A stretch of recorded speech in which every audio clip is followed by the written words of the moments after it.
Imagine waking up one morning to find out every volcano on Earth was erupting at the exact same time. Sounds like a plot from a disaster movie, right? But let's really think about it.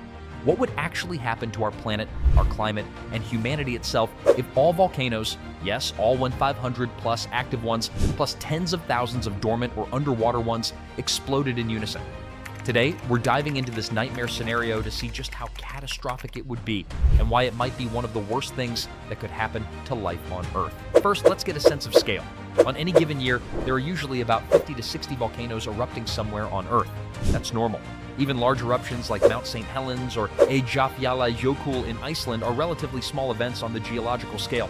But if every volcano blew at once, we're talking about unimaginable quantities of ash, gases, and lava being released simultaneously across every continent and ocean. This wouldn't just be a local disaster, it would be a planetary crisis.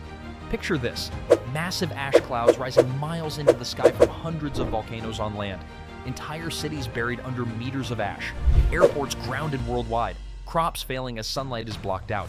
The air thick with microscopic glass shards that shred human lungs if inhaled. Even worse, many volcanoes sit beneath oceans. Their eruptions would blast steam and ash into the atmosphere while also triggering colossal tsunamis. Coastal cities would face giant waves, wiping them out with almost no warning.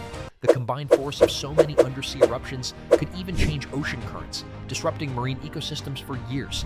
But that's only the beginning. The biggest threat wouldn't actually be the lava or the immediate explosions, it would be the gases released. Volcanoes emit huge amounts of sulfur dioxide, which converts in the upper atmosphere to form sulfate aerosols, tiny particles that reflect sunlight back into space. If all volcanoes released these gases at once, we'd see a global dimming effect on a scale far beyond any historical eruption.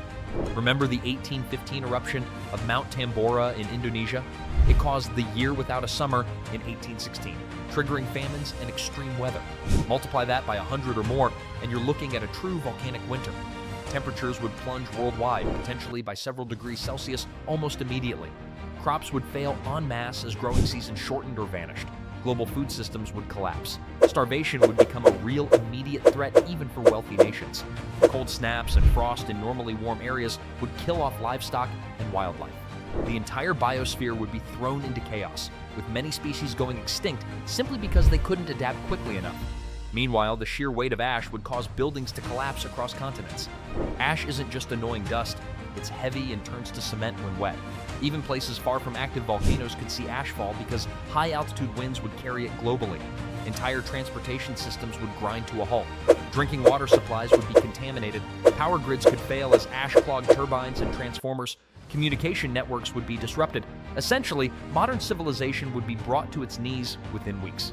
Let's not forget the human health impacts. Volcanic ash contains sharp, abrasive particles that damage lungs, eyes, and skin. Breathing in large quantities can cause a condition called silicosis, leading to chronic, sometimes fatal, lung disease.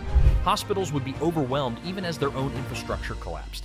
On top of that, volcanic gases like carbon dioxide and sulfur dioxide can pool in low-lying areas, suffocating people and animals without warning.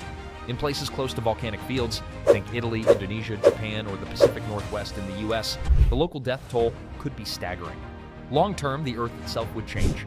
A volcanic winter lasting years could trigger the kind of mass extinction event last seen 66 million years ago when the dinosaurs died out.